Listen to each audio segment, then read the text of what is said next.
Welcome back, everyone. This video will help everyone to learn on how to read research papers or the journals and long reading passages.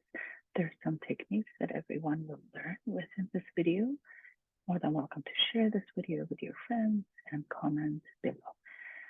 The first step that everyone needs to know that college and university papers are long. Reading passages are chaotic, and you have more than at least 5 or 6 research papers to read and write down the reflections. However, when the students learn how to write the reflections or write down the summary, the task will be quite manageable and feasible to all of you.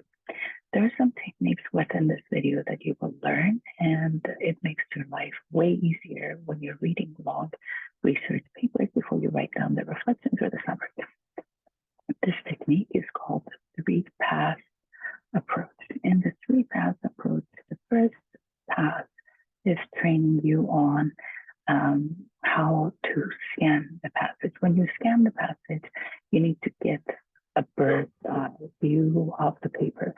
This will train all of you to read it carefully when you follow all these steps. You carefully read the title.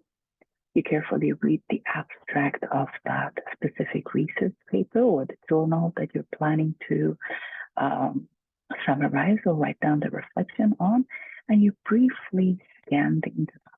When you're scanning carefully, if I ask you about the details of that passage that you're reading, you're unable to respond to that question. Therefore, when you're scanning in the first phase or in the first pass, you only scan for the important information, like the highlights only, the titles, the subtitles, and not much about the details in that.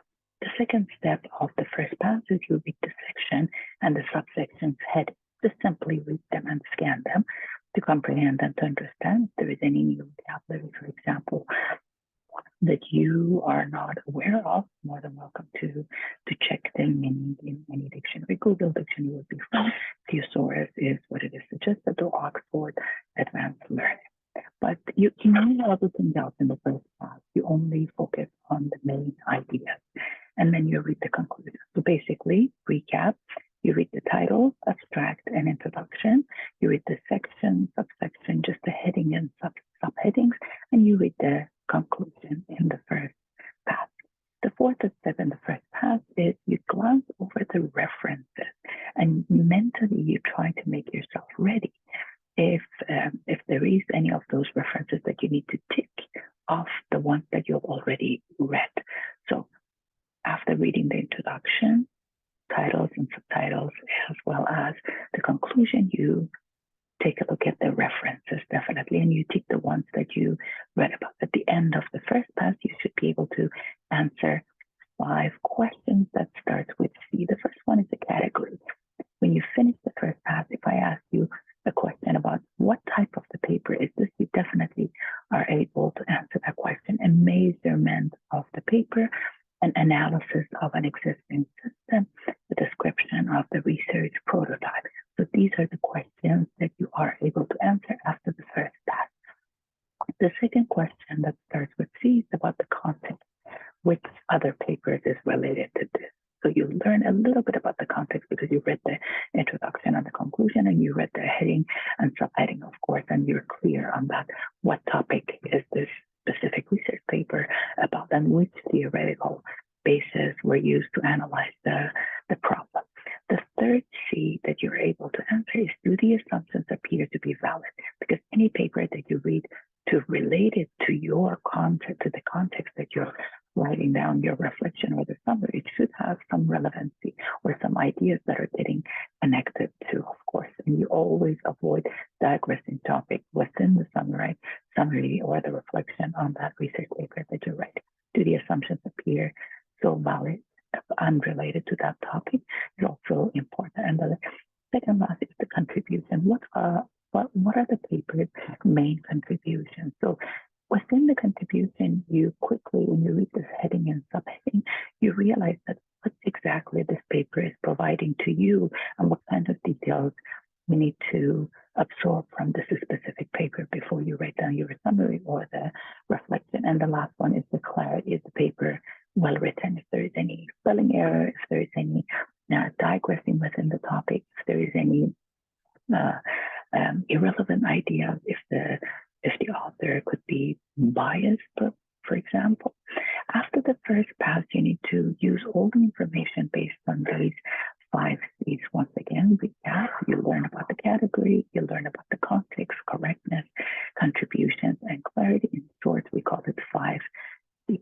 Then on, after the first pass, you need to use all those information that you have learned, and you need to choose not to read further after the first pass, because the first pass is for you to select relevant research papers and relevant reading passages to interconnect the ideas within your summary and within your reflections, basically.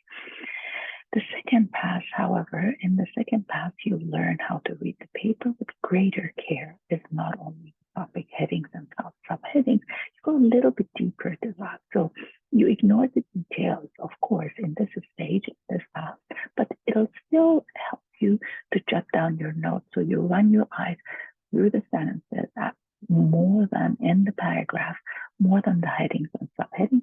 You look carefully at the figures, if there is any figures, diagrams, and graphs that are given, and the illustrations of paper. You learn how the author is organizing the ideas, and then you ask yourself, are results shown with the error bars?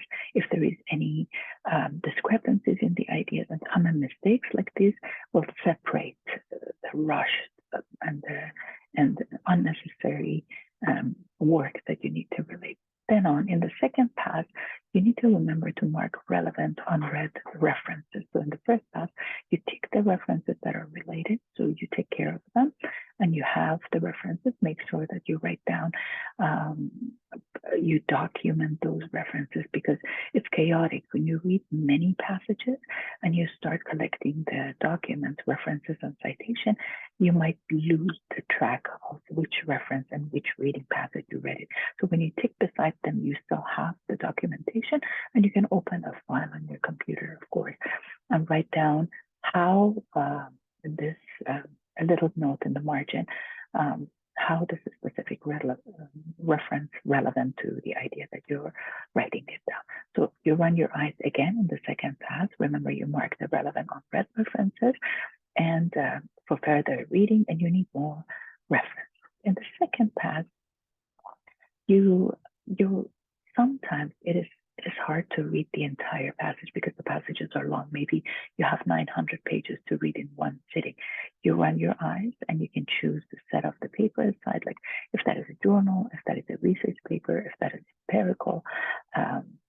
empirical paper, for example, if that is a peer review, what kind of paper that is. You need to choose and set the paper aside. You need to collect the material successfully, and you need to come back to the paper later on, basically preserve this specific paper, and then go on with the third pass. In the third pass, this is the last step in your reading. In the third pass, you need to read for the details. You fully understand the paper. You found relevant references that you have been reading through, and you have more than one specific reference for your own review that you're writing. And you particularly, if you're reviewing, you need to require to go through this pass. This pass requires great attention. You need to take notes while you're going through this pass, and great attention to details. You take notes, you jot down your notes. You should identify the challenges or the assumptions within your reading passage that you might have. And during this pass, you should also make sure that the writings or the notes that you're taking are accurate. This specific task will help you about 4 to 5 hours for beginners, but the longer you practice, the faster you become. It shouldn't take longer than 1 hour to do that. So doing a literature survey is very important, because paper reading skills will help all the students at universities and colleges to be able to collect information in faster pace. And of course, when you read more, you become more knowledgeable. What paper is that? And if that paper is relevant to your summary and your writing. So it is very important that you add your experiences you read any topic, you just sit down and then see how and what kind of reference I've had that might be related to this personal experiences. Adding it down to those references that you write down will give another level to your writing summary. Make sure you comment in the video below, because I post the videos every Monday, and I look at